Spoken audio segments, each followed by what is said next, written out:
జై ఇన్సాన్, జై ఇన్సాన్, జై భీమ్, జై భీమ్. మిత్రులారా అందరికీ సామాజిక ఉద్యమాభివందనాలు.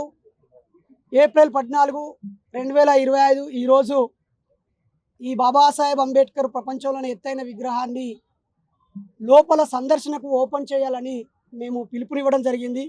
అనేక ప్రజా సంఘాలు, ఎంతోమంది మేధావులు అంబేద్కరిస్టుల కోరికను గౌరవ ముఖ్యమంత్రి రేవంత్ రెడ్డి గారు సానుకూలంగా స్పందించి ఈరోజు ప్రజలకు సందర్శనార్థం ఓపెన్ చేసినందుకు కాంగ్రెస్ ప్రభుత్వానికి కృతజ్ఞతలు, అభినందనలు. అలాగే దేశంలో గొప్ప విగ్రహాన్ని ఏర్పాటు చేసిన గౌరవ కేసీఆర్ గారికి కూడా కృతజ్ఞతలు. గతంలో 125వ పుట్టినరోజు సందర్భంగా కేసీఆర్ గారు 125 అడుగుల విగ్రహాన్ని పెడతానని ప్రకటించారు. ఆ తర్వాత 2-3 సంవత్సరాల పాటు దీనికి ఎలాంటి ముందు అడుగు వేయలేదు. అప్పుడు కూడా గౌరవ కేసీఆర్ గారిని డిమాండ్ చేస్తూ ఇదే అంబేద్కర్ విగ్రహం దగ్గర అనేక నిరసన కార్యక్రమాలు చేయడం జరిగింది. ఆ తర్వాత ఎంతోమంది ఒత్తిడి మేరకు ఆయన దీన్ని నిర్మించినందుకు కృతజ్ఞతలు. గౌరవ రేవంత్ రెడ్డి గారు కూడా ఈ మ్యూజియాన్ని ఓపెన్ చేసినందుకు కృతజ్ఞతలు. దీనిని ప్రజలందరూ ఓన్లీ సందర్శన కోసం వచ్చేటువంటి ఒక సెల్ఫీ ఫోటోగా కాకుండా మన పిల్లలకి, మన ముందు తరాలకి ఒక ఆదర్శమైన వ్యక్తిత్వాన్ని చూపించే విధంగా భావించాలని కోరుతా ఉన్నాం. మేము మూఢనమ్మకాల నిర్మూలన సంఘం నుంచి ప్రతి సంవత్సరం ఏప్రిల్ 14న మా సంఘ సభ్యులు, నాయకులు, మరీ ముఖ్యంగా హైదరాబాద్లో ఉన్న కార్యకర్తలు అందరము ఒక 1000 మందిని ఇక్కడ ప్రియాంబుల్ చదవడము, అలాగే బాబాసాహెబ్కు బ్లాక్ సెల్యూట్ అనే ఒక ప్రోగ్రాం చేయడము జరిగింది. మరీ ముఖ్యంగా ఈ సంవత్సరం ప్రత్యేకంగా, ఎందుకంటే రోజు పత్రికల్లో, వార్తల్లో చూసినట్లయితే ఆత్మహత్యలు చేసుకోవడాలు, రోడ్డు ప్రమాదాల్లో చచ్చిపోవడాలు, భార్యాభర్తలు గొడవ పోవడాలు, డైవర్స్ కోసం కోట్ల చుట్టంగా తిరగడాలు, మానవ సంబంధాలు బలహీనపడుతున్న నేపథ్యంలో మేము ఈరోజు పంచశీల ప్రతిజ్ఞ చేసి బుద్ధుడు చూపించినటువంటి పంచశీల కండువాని ప్రతి ఒక్కరూ ఒక 1000 మందిని ధరించి ఈరోజు శాంతి మార్గంలో దేశభక్తితో జీవహింస చేయకుండా, వ్యభిచారం చేయకుండా, దొంగతనం చేయకుండా, మద్యము మత్తు పదార్థాలు వాడకుండా సగౌరవంగా జీవిస్తామని మేము ఈరోజు ప్రతిజ్ఞ చేశాము. మరి ఈరోజు ప్రజాకవి జయరాజన్న గారు, ప్రొఫెసర్ కాసిం సారు, అలాగే భీమ్సేన గారు, శ్యామ్ సారు, అంతేకాకుండా షాన్ రెంజర్ల రాయేష్ గారు, ప్రముఖ హైకోర్టు అడ్వకేటు సురేష్ గారు రావడం జరిగింది. ఈరోజు 3 కులాంతర పెళ్లిళ్లను బాబాసాహెబ్ సాక్షిగా దండల పెళ్లిళ్ళని చేశాం. వీటితో 240 పెళ్లిళ్ళు పూర్తయినాయి. మరి ఈ సందర్భంగా పాల్గొన్న మూఢనమ్మకాల నిర్మూలన సంఘం సభ్యులకు నాయకు కృతజ్ఞతలు. ఈ సందర్భంగా ప్రభుత్వానికి మా విన్నపము లేదా మా డిమాండ్, ఈరోజు కులం పేరుతో ఒక హత్య జరిగినా, దారుణం జరిగినా ప్రభుత్వం 5 లక్షలు 10 లక్షలు ఎక్స్గ్రేషియా ఇస్తుంది, వాళ్ళకు ఇల్లు శాంక్షన్ చేస్తుందో, ఉద్యోగం శాంక్షన్. అది కాదు. కులం ఈ పాలకులకు ఎప్పుడు కంటతడి పెట్టిస్తుంది, ప్రజలను ఎప్పుడు విభజిస్తుంది. బాబాసాహెబ్ అంబేద్కర్ కుల నిర్మూలన పుస్తకంలో స్పష్టంగా రాశారు. కాబట్టి కులాంతర వివాహితులకి 10 లక్షలు ప్రభుత్వమే అందించాలని, తమిళనాడు రాష్ట్రం లాగే ఇక్కడ కూడా ఓ 1000 ఎకరాల స్థలంలో కులము, మతము సంబంధం లేని, మతాలకి కులాలకు అతీతమైనటువంటి విజ్ఞాన గ్రామాలను నిర్మించే దిశగా గౌరవ రేవంత్ రెడ్డి గారి ప్రభుత్వం ఆలోచించాలని ఈ సందర్భంగా కోరుతూ, ముఖ్యంగా కులాంతర మతాంతర వివాహితులకి 10 లక్షల రూపాయలు ఇవ్వాలని, అలాగే బాబాసాహెబ్ అంబేద్కర్ జీవిత పాఠ్యాంశంగా పెట్టి విద్యార్థులకు బోధించాలని ఈ సందర్భంగా 2 డిమాండ్ చేస్తూ ఉన్నాం. దీనికోసం రకరకాల రూపాల్లో మేము వినతి పత్రాలు ఇస్తాం, నిరసన కార్యక్రమాలు చేస్తాం. ఇందిరా పార్క్ దగ్గర ధర్నా చౌక్లో ధర్నా చేస్తాం. అన్ని నియోజకవర్గాల్లో ప్రజాప్రతినిధులకు బాబాసాహెబ్ అంబేద్కర్ జీవిత చరిత్రను పాఠ్యాంశంగా పెట్టడం ఆవశ్యకత పైన వివరిస్తామని సందర్భంగా కోరుతూ, రోజు రోజుకు మానవ సంబంధాలు దెబ్బతింటున్నాయి కాబట్టి అందరూ బాబాసాహెబ్ను చదవాలని, బుద్ధుడి మార్గంలో రావాలని, ప్రేమ, శాంతి, దేశభక్తి ఉండాలని ఈ సందర్భంగా కోరుతా ఉన్నాను. అందరికీ సామాజిక ఉద్యమాలు ఇప్పుడు ప్రారంభించిన తర్వాత వాళ్ళు మూసినట్లయితే గౌరవం, ఇప్పుడు ఆరంభించడానికి ఎంత గౌరవం వచ్చిందో రేపు మూసిన తర్వాత అంత వ్యతిరేకత వస్తుంది. కాబట్టి ప్రభుత్వం రేపటి నుంచి తప్పకుండా తెరిచే ఉంటుందని, ఒకవేళ తెరిచి ఉండకపోతే ప్రజలే బద్దలు పట్టుకొని లోపలికి వెళ్ళిపోతారనే విషయం ప్రభుత్వానికి తెలుసు. రేవంత్ ప్రభుత్వం ప్రజాపాలన అంటుంది, కానీ కులాంతర వివాహాలు చేసుకున్న వాళ్ళని అయితే హత్యలు చేస్తా ఉన్నారు. అయినా కూడా అక్కడ న్యాయం జరుగుతుంది అనేసి వాళ్ళ కుటుంబ సభ్యులు ఇప్పటికీ పోరాటాలు చేస్తున్నారు. మంత్రి మధుకర్ దగ్గర నుండి ఇప్పటి వరకు అన్ని పోరాటాలు అలాగే జరుగుతూ ఉన్నాయి. అంటే ఈ ప్రజా ప్రభుత్వంలో బాధితులకు న్యాయం జరుగుతుంది అనుకుంటున్నారు? అసలే జరగదు. ఎందుకంటే పాలకుల్లో ఉన్న సగం మంత్రులు, ఎమ్మెల్యేలుగా ఉన్నటువంటి సగం మంది ఎమ్మెల్యేలు, ఎంపీలుగా ఉన్న సగం మంది ఎంపీలు, ఇప్పుడు జిల్లా కలెక్టర్లుగా ఉన్న సగం మంది, జిల్లా ఎస్పీలుగా ఉన్న సగం మంది కులాంతర పెళ్లిళ్ళు చేసుకున్నారు. వాళ్ళకు అడ్డం కాలేదు. కానీ సమాజంలో సామాన్య ప్రజలకి కులము ఆత్మగౌరవంతో ముడిపెట్టబడి ఉంది. తమ బిడ్డ తనకంటే తక్కువ కులం అబ్బాయిని ప్రేమించినా, తక్కువ కులం అమ్మాయిని ప్రేమించినా వాళ్ళు అవమానంగా ఫీల్ అవుతున్నారు. దాన్ని పోగొట్టడం దిశగా ఈ పాలకులు కృషి చేయటం లేదు. అది చేయకపోతే ఖచ్చితంగా ఈ కులం నాగుపామై ఈ సమాజాన్ని నిరంతరం కాటువేస్తుంది. ఆ రోజు మంత్రి మధుకర్ కానీ, గూడూరులో సుష్మిత దేవాంశం చావడం కానీ, మొన్నటికి మొన్న మాలబంటిని చంపడం కానీ, యూనివర్సిటీలో రోహిత్ వేముల చచ్చిపోవడం కానీ, రోజుకో సంఘటన జరుగుతుందంటే కారణం ఈ సమాజంలో కులం అనే హెచ్చుతగ్గులు ఉన్నాయి. అది పోగొట్టే ఆలోచన ప్రభుత్వం పాలకులకు లేదు. ప్రజా సంఘాలు, ఉద్యమకారులు, యువకులు మీ కులం వాళ్ళందరూ మీకు సోదరిమణులే. మిగతా కులాల వాళ్ళని మీరు పెళ్లి చేసుకోవాలి. ఆ క్రమంలో బాధ్యతగా చదువుకోవాలి, డబ్బు సంపాదించాలి, ఆరోగ్యంగా ఉండాలి. మీ కుటుంబంకి ఏ కులం వాళ్ళైనా వచ్చి పెళ్లి చేసుకునే స్థాయిలో ఫస్ట్ స్థిరపడాలని కూడా ఈ సందర్భంగా మేము కోరుతున్నాం. ప్రభుత్వాలకు చిత్తశుద్ధి లేదు. వాళ్ళు ప్రేమ పెళ్లిళ్ళు చేసుకుంటారు, గొప్పగా టీవీలలో మాట్లాడతారు. వాళ్ళు కులాంతర పెళ్లిళ్ళు చేసుకుంటారు. వాళ్ళ పుట్టినరోజు పెళ్లిళ్ళ రోజులకు పత్రికల్లో వాళ్ళ స్టోరీలు రాసుకోవడానికి తప్ప చట్టాలు చేయడానికి వాళ్ళను ఓట్లేసి శాసనసభలకు పంపిస్తే ఈ సమాజానికి శాశ్వతంగా ఉపయోగపడే చట్టాలు చేయడంపై మాత్రం మనోభావాలని, కులాలని, ఏ కులానికి ఎన్ని ఓట్లు ఉన్నాయి, ఏ కులానికి నష్టం లాభం అని లెక్కలలో ఉన్నారు కాబట్టి వాళ్ళు అలానే కొట్టుకుపోతారు.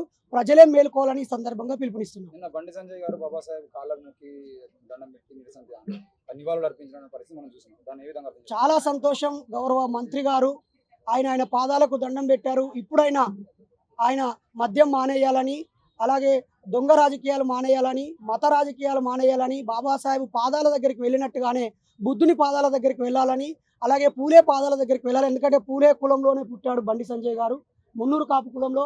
అదే బండి సంజయ్ గారు గౌరవ మున్నూరు కాపులో పుట్టి బీసీలకు రాజ్యాధికారం ఇచ్చిన పెరియారు పాదాల కాడికి కూడా ఆయన పోవాలని.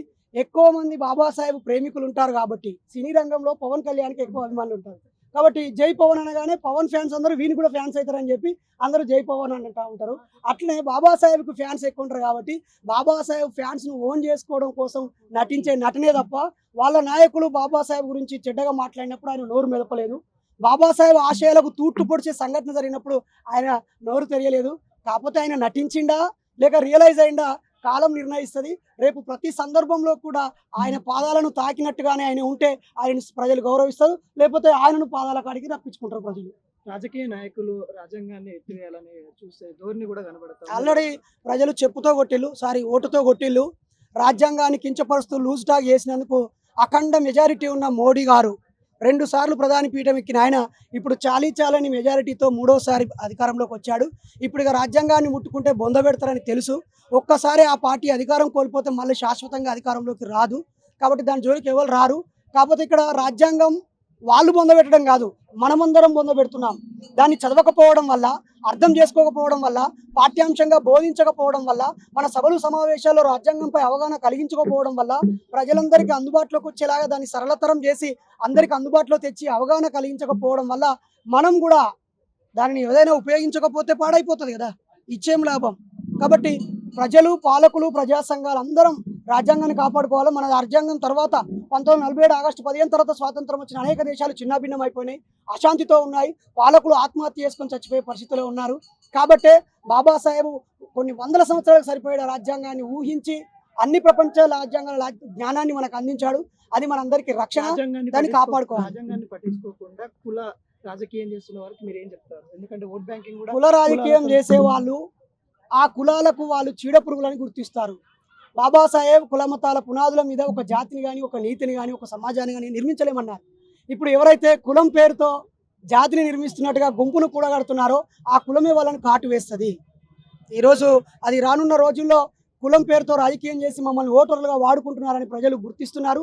రానున్న రోజుల్లో తగిన విధంగా ప్రజలు ఎడ్యుకేట్ అయితే, ప్రజలు చైతన్యం అయితే, ప్రజలు ఆలోచించి ఓట్లేస్తే, ప్రజలు ఈ పాలకుడు ఎమోషనల్ పాలిటిక్స్ చేస్తున్నాడా, కన్స్ట్రక్టివ్ పాలిటిక్స్ చేస్తున్నాడా అనేది ప్రజలు గమనిస్తూ ఉంటారు. ఇంకా మన దేశంలో ప్రజలకి రాజకీయ చైతన్యం రాలే, ఓటు చైతన్యం రాలే, దేశభక్తి మీద అవగాహన రాలే, చట్టాల మీద అవగాహన రాలే, ఉత్తమ వ్యక్తిత్వం మీద అవగాహన రాలే, గొప్ప జీవితం మీద ఆధారం రాలే. సమాజం ఆల్రెడీ తిరోగమన దశలో, అవసాన దశలో ఉంది.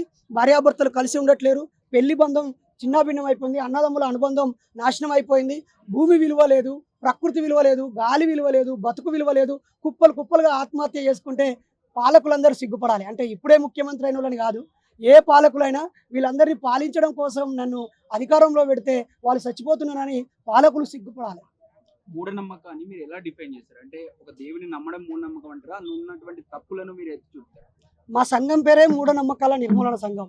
మూఢనమ్మకం అంటే 5: ప్రశ్నించకుండా, పరీక్షించకుండా, నిరూపించకుండా, ఆలోచించకుండా గుడ్డిగా నమ్మేవన్నీ మూఢనమ్మకాలే.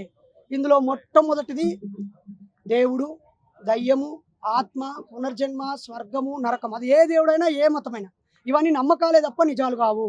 ఈ నమ్మకాలని వందల వేల సంవత్సరాలుగా ఉన్నాయి అంటున్నారు కాబట్టి ప్రజలు ఉన్నాయి అనుకుంటారు. అనుకుంటే తప్పులేదు. కానీ మా దేవుడే గొప్ప, ఈ దేవుడే గొప్ప, ఫలానా కాడ ఉండే దేవుడే గొప్ప అనేటువంటి స్వభావాన్ని మాత్రం ప్రజలందరూ వదులుకోవాలి. ఒకవేళ దైవాన్ని మీరు నమ్ముకున్నా దాని చుట్టూరంగా ఉన్న మూఢనమ్మకాలను వదిలేయాలి. ఆ పేరుతో ఉన్న దోపిడిని వదిలేయాలి. ఆ పేరుతో ఉన్న రాజకీయాలను వదిలేసి మీ దైవాన్ని మీ ఇంట్లోకి, మీ దేవుని గుడిలోకి లేదా గుడి పరిమితం చేసుకొని రోజు అరగంట దండం పెట్టుకోవడానికి పరిమితం చేసుకొని బయటకు వచ్చాక వీడు నా మతమా, వాడు నా మతమా, వీడు నా దేవుడు నమ్ముతున్నాడా, మా విగ్రహం గొప్పది, మా దేవుడు గొప్పది అనేటువంటి హెచ్చుతగ్గుల దైవం ఉండదు. ఏ దేవుడైనా ఒకవేళ ఉన్నాడు అనుకుంటే నా ప్రజలు మంచిగా ఉండాలనుకుంటాడు, ప్రజలందరూ నా బిడ్డలే అనుకుంటాడు, మంచిగా బతకాలని కోరుకుంటాడు తప్ప నా భక్తులు నా దేవుడు గొప్ప అని ఇతర మత దేవుళ్ళను కొట్టాలి, తిట్టాలి, సంపాలని ఏ దుర్మార్గమైన వ్యక్తి కూడా అనుకోడు. ఇదే భగత్ సింగ్ చెప్పాడు, స్టీఫెన్ హాకింగ్ చెప్పాడు, ఆల్బర్ట్ ఐన్స్టీన్ చెప్పాడు, బుద్ధుడు చెప్పాడు, పూలే చెప్పాడు, బాబాసాహెబ్ అంబేద్కర్ చెప్పాడు. అంబేద్కర్ గారు అయితే 22 సూత్రాలు. ఇందులో ఒకటోది, నేను బ్రహ్మ విష్ణు మహేశ్వరులను దేవులుగా భావించను, పూజించను. నేను రాముని కృష్ణుని దేవులుగా పూజించను, నమ్మను. నేను గౌరీ గణపతులను దేవులుగా అంగీకరించను, హిందూ దేవులను పూజించను. నాకు ఇక్కడ 4వ అండర్లైన్ చేసుకో, నాకు ఏ దేవీ దేవతల మీద అంటే ఏ మతం దేవుడైనా ఏ మత నమ్మకమైనా నాకు నమ్మకం లేదు అన్నాడు. ఈ దాకానే చదివి బాబాసాహెబ్ను తప్పుగా అర్థం చేసుకోవద్దు. ఇక నేను వ్యభిచారం చేయనన్నాడు, నేను దొంగతనం చేయనన్నాడు, నేను బుద్ధుడి మార్గాన్ని అనుసరిస్తా అన్నాడు, బుద్ధుడు చెప్పిన అష్టాంగ మార్గం పాటిస్తా అన్నాడు, గొప్ప జీవిగా జీవిస్తానన్నాడు, అబద్ధం ఆడనన్నాడు, అంతేకాకుండా బుద్ధుని కూడా దేవుడిగా అంగీకరించనన్నాడు, తనను తాను కొత్తగా జీవిస్తానని చెప్పాడు. కాబట్టి దేవుని నమ్మలేదని బాబాసాహెబ్ను దేవుని నమ్మని నాస్తికుడు అనుకోక్కర్లేదు. ఆయన ప్రపంచం చెందినవాడు, అందరివాడు. ఆయన అక్టోబర్ 14, 1956 నాగాపూర్లో 5.5 లక్షల మందితో ఈ ప్రతిజ్ఞ చేయించాడు. కాబట్టి మూఢనమ్మకాలు దయచేసి బైరి నరేష్ అనగానే దేవుళ్ళని తిడతాడు, ఈయనకు దేవుళ్ళని తిట్టడమే పని అని ఎవడైనా అనుకుంటే నన్ను మొదట క్షమించండి. పదే పదే క్షమాపణ అడగడానికి నేను పిచ్చోని కాదు. నేను పదే పదే పొరపాట్లు ఏం చేయట్లేదు, చెయ్యను. దేవుని నేను నమ్మను, మంచిగానే బతుకుతున్నా. నాలాగా ఇవాళ ఒక 1000 మంది ఉన్నారని ఈరోజు వచ్చి బాబాసాహెబ్కి బ్లాక్ సెల్యూట్ చేస్తున్నాను. మీరు దేవుని నమ్మండి, నీతిగా బతకండి, సరిపోతుంది. మాకు మీ దేవులతో ఏ లోలి లేదు. అలాగే కొంతమంది ఈ మధ్య ఒక 5-6 సంవత్సరాల క్రితము ఆయా సందర్భాల్లో మాట్లాడిన వీడియోలని ఎడిట్ చేసి బైరి నరేష్ హిందువులను తిడుతున్నాడని రెచ్చగొడుతూ హిందువులను అవమానపరుస్తున్నాడు. హిందూ అంటే నా తమ్ముడు ఈరోజు హనుమాన్ మాలేసిండు. మా అమ్మ రోజు వెంకటేశ్వర స్వామికి సోమవారం మొక్కుద్ది, శనివారం ఉపవాసం ఉంటుంది, సోమవారం రాయేసుడికి మొక్కుద్ది. మరి మా అమ్మ భక్తురాలు కదా, మా తమ్ముడు భక్తుడు కదా, మేము కలిసిమెలిసి బతకట్లేదా? మీరు ఎవరో ఎక్కడో పుట్టిరు, ఎక్కడో పెరిగిరు, ఏదో మతం, మీతో నాకేం పంచాయతీ, మా ఇంట్లో మాకే పంచాయతీ లేదు కదా. కాబట్టి మీ నమ్మకాలతో నాకు పంచాయతీ లేదు, మీ భక్తితో నాకు పంచాయతీ లేదు. ఆ పేరుతో దుర్మార్గాలు, మూఢత్వం జరిగినప్పుడు ఆలోచించండి అని అంటున్నాం. మేము మా ధోరణి మార్చుకున్నాం. మేము సంఘ సంస్కరణ కోసం బుద్ధుడు, పూలే పెరియార్ బాటలో నడుస్తున్నాం. అంటే మీరు ఇంటర్నల్ గా చాలా ఇష్యూలు ఉంటాయి ఉన్నప్పటికీ కూడా ఒకవేళ దేశం అనే ఒక కాన్సెప్ట్ వచ్చేది, జాతీయవాదాన్ని ముందు తీసుకుపోతారా మీరు? అసలు జాతీయవాదం అనే పదమే లేదు, దేశం అనేది ఉంటది, అసలు దేశం అనే భావన లేదు. రాజ్యాంగంలో ఉన్నాయి. అసలు పిచ్చితనం ఉన్నది ప్రజల్లో. పిచ్చితనాన్ని పిచ్చెక్కిచ్చి పెట్టారు ప్రజలకి. పిచ్చని చేతిలో రాయి పెట్టారు. వాడు ఎవరిని కొడతాడో తెలియదు, ఎందుకంటే వానికి బుద్ధి లేదు. ఈరోజు దేశం అన్నాం. దేశం అంటే ఏంటి? దేశం అంటే ఏంటి? నాకు తెలియక మిమ్మల్ని అడగట్లేదు, పత్రికా సోదరుల ద్వారా ప్రజల్ని. దేశం అంటే ఇక్కడున్న మట్టి, ఇక్కడున్న గాలి, ఇక్కడున్న నీరు, ఇక్కడున్న పశువులు, ప్రకృతి, ఇక్కడ ఉన్నటువంటి చరిత్ర, ఇక్కడున్న నాగరికత, ఇక్కడున్న మహనీయులు, ఇక్కడున్న మనుషులు, ఇక్కడున్న సబ్బండ వర్ణాలు కదా. దేశం అంటే ఒక హిందీ భాష కాదు కదా. దేశం అంటే ఒక హిందూ మతం కాదు కదా. దేశం అంటే ఒక సంస్కృతి, ఒక సాంప్రదాయం కాదు కదా. దేశం అంటే ఒక దేవుడు, ఒక పూజ విధానం కాదు కదా. దేశం అంటే ప్రేజ్ ద లార్డో, లేకపోతే అల్లాహ్ ఒక అక్బరో, జై శ్రీరామో, జై హనుమానో కాదు కదా. దేశం అంటే ఈ దేశం, ఈ మట్టి. భారతదేశం గణతంత్ర సర్వసత్తాక దేశంగా ప్రకటించినప్పుడు బౌండరీస్ డిక్లేర్ చేసుకున్నాం. ఈ పరిధిలో బతికే ప్రజలు అందరూ నా వాళ్ళే అనుకోవడం దేశం. ఈ దేశంలో ఏ ప్రాంతంలో ప్రజల హక్కులు హరించబడ్డా స్పందించడం దేశభక్తి. ఈ సమాజం ఎదుర్కొనే సమస్యల మీద గొంతు విప్పడం దేశభక్తి. ఈ సమాజం పరిష్కరించుకోవడం కోసం తన బతుకు తాను బతుకుతూ కొంత సమయాన్ని, కొంత జ్ఞానాన్ని, కొంత డబ్బుని సమాజం కోసం ఇవ్వడం దేశభక్తి. దేశాన్ని దోసుకొని కోట్లు ఎదగడం దేశభక్తి కాదు. లేకపోతే రాళ్ళు రప్పలకి మొక్కడం దేశభక్తి కాదు. గుళ్ళు గోపురాలు, చర్చి, మసీదులు దేశభక్తి కాదు. రాసుకున్న కాగితాల మీద ఉన్న బొమ్మ కాదు భారతదేశం అంటే. నా దేశం మీద ప్రమాదం ఉంటే నా కుటుంబాన్ని వదిలేసి, నా కులాన్ని వదిలేసి, నా ఊరిని వదిలేసి ఈ దేశాన్ని కాపాడడం కోసం ముందుండగలగడము. కాబట్టి ఒక న్యాచురల్ కలామిటీ వస్తే పరిగెత్తగలగడం, భూకంపం వస్తే స్పందించగలగడం, ఒక అభాగ్యులు చచ్చిపోతే ఆదుకోగలగడం, ఎక్కడ ఆపద ఏర్పడినా ఈ దేశ పౌరుడిగా స్పందించగలగడం. అంతేకాదు ఈ దేశ పౌరుల యొక్క ప్రవర్తనను బట్టి ఇతర దేశాలు కూడా ఈ దేశం గొప్పదనేలాగా బతకడమే నిజమైన దేశభక్తి. అంతేగాని పక్క దేశం అమ్మాయి ఎత్తిన రేపు చేసి చంపడం దేశభక్తి కాదు. లేకపోతే మీ దేవత వేరు, మీరు కిరస్థానీల్లో అనడం, గొర్రెలు అనడం దేశభక్తి కాదు. లేకపోతే మీరు పాకిస్తాన్ కుక్కలు అనడం దేశభక్తి కాదు. పక్క మతాన్ని, గిరిజనులను ధ్వంసం చేయడం, అడవిని దోసుకోవడం దేశభక్తి కాదు. సంపన్న వాళ్ళకి డబ్బులు దోచిపెట్టడం దేశభక్తి కాదు. దేశభక్తి అంటే మనుషులను ప్రేమించడం, ఈ భౌగోళిక పరిస్థితులకు అనుగుణంగా తనను తాను మలుచుకొని ఈ దేశ రాజ్యాంగాన్ని గౌరవిస్తూ దేశం కోసం పనిచేయడమే దేశభక్తి.